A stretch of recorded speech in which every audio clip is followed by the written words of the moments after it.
After the end of World War II, the world was split into two, East and West. This marked the beginning of the era called the Cold War.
Still showing a high-pressure mass.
Jack, I've got some important news.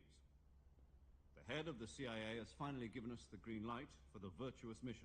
Virtual mission? No, the virtuous mission. The future of our Fox unit depends on it. If it succeeds, we'll be officially organized into a unit. Virtuous mission? Sounds like some kind of initiation ritual. You know, don't get cocky. This isn't a training op. Right. So what exactly is this wonderful mission? Well, about 2 years ago, a certain Soviet scientist requested asylum in the West through one of our moles. His name is Nikolai Stepanovich Sokolov. He's head of the OKB 754 Design Bureau, one of the Soviets' top-secret weapon research facilities, and the East's foremost expert on weapons development. Sokolov? Isn't he that famous rocket scientist? The very same. On April the 12th, 1961, the Soviets achieved the first manned spaceflight in history. The Earth was blue, but there was no God. Well spoken. The rocket that carried Yuri Gagarin to orbit was the A-1, known as the Vostok rocket. Sokolov is said to be the man most responsible for the multi-engine cluster used in that rocket. After Gagarin's flight, Sokolov left rocket development to become the head of the newly established Design Bureau. From a lowly technician to head of a design bureau, that's quite a success story, so why do you want to defect? It seems he'd become afraid of his own creations. Afraid? Call it a crisis of conscience. And for that, he left his country and his family behind and went over the fence? Not exactly. One of his conditions was that his family was also to be taken safely to the west. We used a mole to get the family out first, and succeeded in sneaking Sokolov over the Berlin Wall shortly afterwards. I was the one who conducted the operation. The security on the eastern side was still full of holes back then. Then what? We got Sokolov over in one piece, but the whole ordeal had left him exhausted, and we checked him into a hospital in West Berlin. It took him 2 weeks and more than 600 miles to get from the research facility in the Soviet Union to Berlin. He was in no condition to say anything coherent. And it was only a week later that we had something much bigger on our hands. The Cuban Missile Crisis.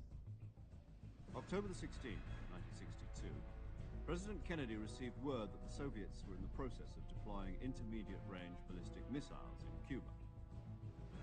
The President demanded that the Soviets dismantle and remove the missiles. At the same time, he announced a naval blockade to prevent further missile shipments from reaching Cuba. But the Soviets didn't back down, instead placing their armed forces on secondary alert. Soviet transport ships carrying missiles continued on course towards Cuba. US and Soviet forces went on alert for an all-out nuclear war. Frantic negotiations were conducted through the UN's Emergency Security Council and unofficial channels to end the hair-trigger standoff. Finally, on October the 28th, the Soviet Union agreed to remove its missiles from Cuba, and so the world avoided a nuclear holocaust. But in order to get the Soviets to pull their missiles out, we had to make a deal. You mean the one where the US agreed to remove its IRBMs from Turkey? No. The Jupiter IRBMs deployed in Turkey were obsolete, and we were going to get rid of them anyway. They had no strategic value whatsoever to either the US or the Russians. The Turkey deal was a ruse, a cover story that was fed to the other intelligence agencies around the world. So what did the Russians really want? Sokolov. They wanted us to return Sokolov. You mean the Soviets pulled out of Cuba just to get their hands on Sokolov? That's right. What the hell was he working on? At the time, we had no idea. We were running out of time. It was either give up Sokolov or risk full-scale nuclear war. In the end, we had no choice. President Kennedy gave in to Khrushchev's demand. The next day, I got Sokolov out of the hospital, handing him over to agents on the eastern side. Sokolov kept on screaming, "Save me," until he disappeared from my sight. Then a month ago, we received some new information from one of our moles. About Sokolov? Yes. He was taken back to the research facility and forced to continue working on the weapon in question under KGB supervision. What's more, it's on the verge of completion. So what kind of weapon is it? Something to do with space rockets? No, missiles. Same technology. I guess you're right. We don't know the details, but it appears to be a new kind of nuclear device.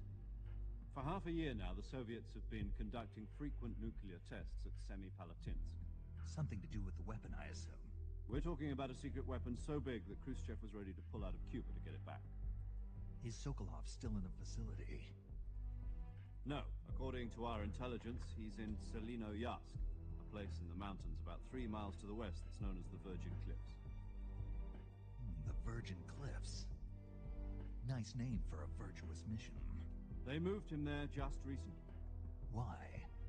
Apparently, they're conducting a field test of the weapon, but it's our best chance to get him back. This mission would never have been possible if he was still in the research facility. This is our last chance. Sokolov must have known that too when he contacted us.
So you're planning on going over the border in a single combat talent?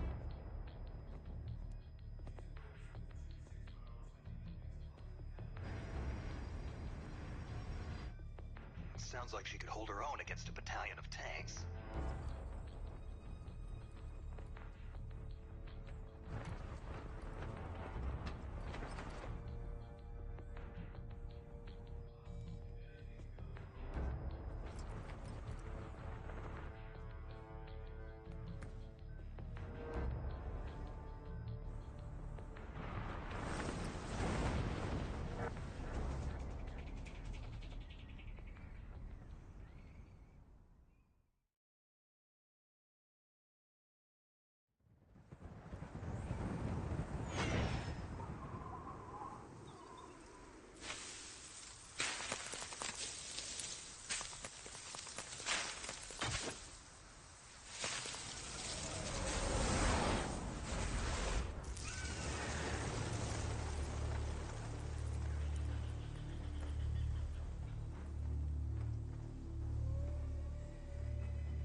Do you copy? You're already in enemy territory, and somebody might be listening in. From here on out, we'll be using code names to refer to each other. Your code name for this mission will be Naked Snake. I'll be referring to you as Snake from now on. You're not to mention your real name. Snake? Oh, you don't like snakes? What do you mean? You've eaten one before, haven't you? In survival training. I'm glad to hear that. I don't know if I'd ever order one in a restaurant, but... Be careful, you might not have a choice. What about you, Major? What should I call you? Let's see. I'll be Tom. Call me Major Tom. This will be a sneaking mission. You must not be seen by the enemy. You must leave no trace of your presence. Is that clear? This kind of infiltration is the Fox unit's speciality. In other words, weapons and equipment are procured on site. That goes for food as well. You're completely naked, just as your name implies. Great. Now I see why you asked me if I like snakes. I suppose calling me Snake was your idea of a joke, too. No. There's a good reason for that. I'll tell you later when the time is right. Gotcha. Getting back to the subject, how exactly am I supposed to feed myself? You've been issued a knife and a tranquilizer gun. Use them to hunt for food. You'll also find some medical supplies in your backpack. Yeah, about the backpack. I lost it in a tree on the way down. I see. Well, you'd better go back and get it then. Do you know where it is?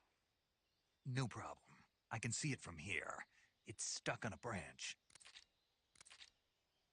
To climb a tree, stand in front of a tree that's covered in ivy and press the action button. I'll be monitoring your progress over the radio. We can't risk violating Soviet airspace, but I'll be in the gunship. My frequency is 140.85. I'll give you a call if I need to talk to you. If you need to talk to me, use the send function. Okay, Snake, go get your backpack.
I see you've retrieved your backpack, Snake.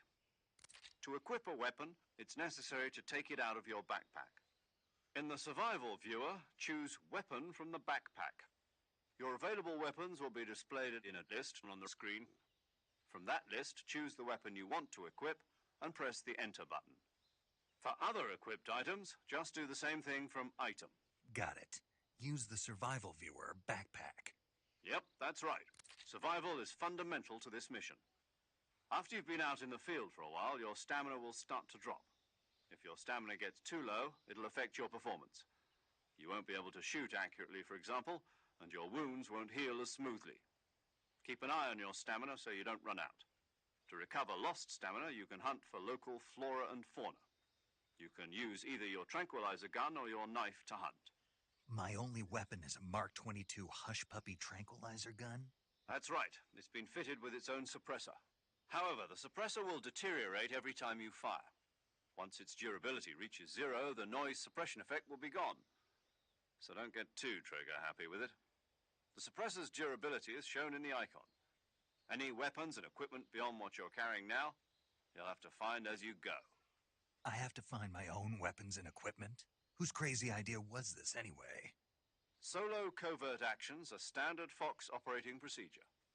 You can't leave any traces of your presence. No weapons, equipment, footprints, sweat, or bodily wastes. The same goes for bullets and cartridges, too. Your presence in enemy territory is already a violation of international conventions of warfare. There aren't supposed to be any American soldiers in Russia. It could spark an international incident. You can't let anyone see you. You can't let the enemy know you're there. This is a stealth mission. You're a ghost, Snake, in every sense of the word. And there'll be no rescue if you're captured. The military and US government will deny any involvement in the affair. Then I'll just have to take care of myself, huh? I'm afraid so. You've been given a fake death pill for that purpose. SIS guidelines stipulate that soldiers on covert ops like this one be issued a potassium cyanide capsule. Tape it to your body so you can take it when you need to. How generous of you. Use it if you're taken prisoner by the enemy. It'll send you into a state of false death for a short time. Fooling them into thinking that I'm really dead. So how do I come back to life? Just take the revival pill. You mean that thing they put in my tooth before the mission? That's the one. But be careful. If you remain in a state of false death for too long, nothing will be able to bring you back. Remember that. I'll keep it in mind. You said this was a solo mission, right? Right. I guess that means I can't count on any reinforcements. Correct. The mission rests entirely in your hands. A real one-man army. Relax. There's a support team ready to back you up over the radio. Who? I'll introduce them to you. This time, survival is of utmost importance.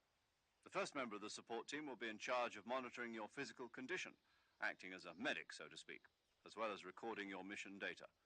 She's a member of Fox as well, and she's here on the gunship with me. She? Hello, Snake. I'm paramedic. Nice to meet you. Paramedic. As in a medic who comes in by parachute. Aren't you going to tell me your real name? Are you going to tell me yours, Mr. Snake? My name, huh? It's John Doe. And they call you Jack for short. You're a regular Captain Nemo. A name means nothing on the battlefield. After a week, no one has a name. What's your name? Jane Doe. Very funny. I wasn't joking, but I'll tell you my name only if you manage to make it back alive. My frequency is 145.73. She's also in charge of recording your mission data. Whenever you want to save, send a message over the reserved save frequency, 140.96. So saving lets me record my mission data. That's right. It also records the state of your health. Good to know. There's one more person I want to introduce you to, Snake. Huh? Speaking of snakes, you remember the boss, don't you? A legendary soldier and your mentor. Actually, it was the boss that got the DCI's authorization in the first place. She's going to be serving as Fox's mission advisor. The boss is? She also helped me plan this mission. She and I were at SAS together. Jack, is that you? How many years has it been? Boss? That's right. It's me. Oh. Talk to me. Let me hear your voice. It's been 5 years. 72 days and 18 hours. You've lost weight. You can tell just by the sound of my voice. Of course I can. I know all about you. Really? Well, I don't know anything about you. What's that supposed to mean? Why'd you disappear on me all of a sudden? I was on a top-secret mission. You didn't need me anymore. But there were still so many things I wanted you to teach me. No, I taught you everything you needed to know about fighting techniques. I taught you all I could. The rest you needed to learn on your own. Techniques, sure. But what about how to think like a soldier? How to think like a soldier? I can't teach you that. A soldier needs to be strong in spirit, body, and technique. And the only thing you can learn from someone else is technique. In fact, technique doesn't even matter. What's most important is spirit. Spirit and body are like two sides of a single coin. They're the same thing. I can't teach you how to think. You'll just have to figure it out for yourself. Listen to me, Jack. Just because soldiers are on the same side right now doesn't mean they always will be. Having personal feelings about your comrades is one of the worst sins you can commit. Politics determine who you face on the battlefield. And politics are a living thing. They change along with the times. Yesterday's good might be tomorrow's evil. Is that why you abandoned me? No, it had nothing to do with you. I already told you, Jack. I was on a top-secret mission. A soldier has to follow whatever orders he's given. It's not his place to question why. But you're looking for a reason to fight. You're a natural-born fighter, but you're not quite a soldier. A soldier is a political tool, nothing more. That's doubly true if he's a career soldier. Right and wrong have no place in his mission. He has no enemies and no friends. Only the mission. You follow the orders you're given. That's what being a soldier is. I do whatever I have to get the job done. I don't think about politics. That's not the same thing. Sooner or later, your conscience is going to bother you. In the end, you have to choose whether you're going to live as a soldier or just another man with a gun. There's a saying in the Orient, loyalty to the end. Do you know what it means? Being patriotic. It means devoting yourself to your country. I follow the president and the top brass. I'm ready to die for them if necessary. The president and the top brass won't be there forever. Once their terms are up, others will take their place. I follow the will of the leader, no matter who's in charge.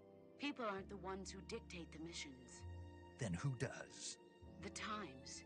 People's values change over time, and so do the leaders of a country. So there's no such thing as an enemy in absolute terms. The enemies we fight are only enemies in relative terms, constantly changing with the times. As long as we have loyalty to the end, there's no point in believing in anything, even in those we love. And that's the way a soldier's supposed to think? The only thing we can believe in with absolute certainty is the mission, Jack.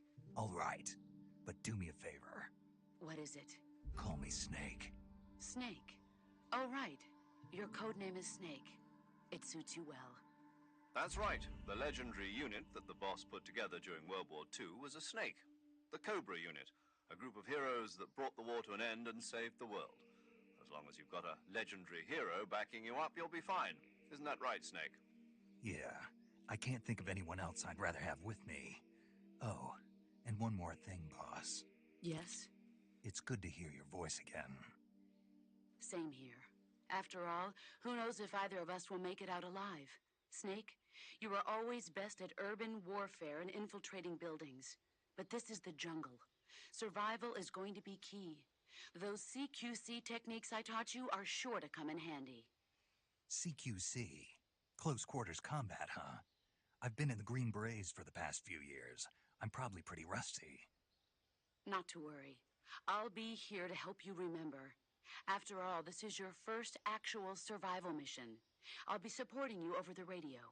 Where are you, boss? Next to the Major? The boss is communicating with us by radio from aboard a Permit-class submarine in the Arctic Ocean. My frequency is 141.80.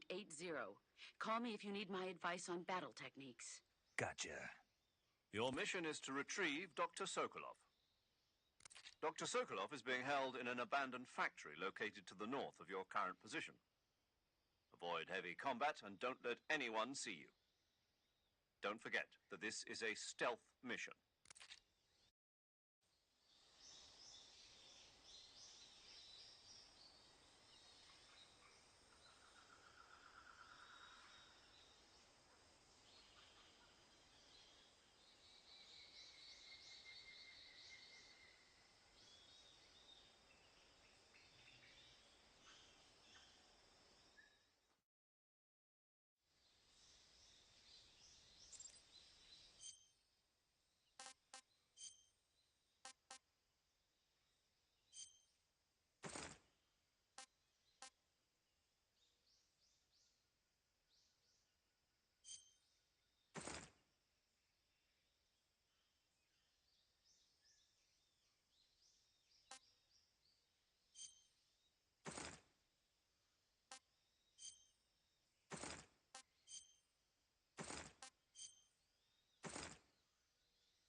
Saving the game, Snake?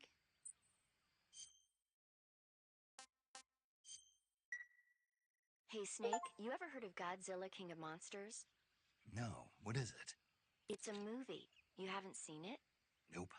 It's about this monster called Godzilla, who grows to an enormous size in a nuclear test and goes on a rampage in Tokyo. Nuclear test, huh? Then the Marshall Islands must be crawling with giant monsters right about now. It's just make-believe. Maybe that's why my pants have been so tight lately. Snake, it's a movie, not a report out of Los Alamos. I know. So then what happened? Godzilla is immune to all weapons, and humanity has no way to stop the monster. Dr. Serizawa develops a new type of weapon, but meanwhile Godzilla is getting closer and closer to Tokyo, obliterating everything in his path. It was originally a Japanese movie, but they made an American version too. I recommend seeing the original Japanese one if you ever get the chance. It's mostly mindless fun, but it's also got a serious anti-nuke message as well. Where can I see the original? You'll just have to go to Japan. Really? That's too bad. And if you wait 40 years, you might be able to see it in America too. It might even win awards all across the globe in 60 years. Why's that?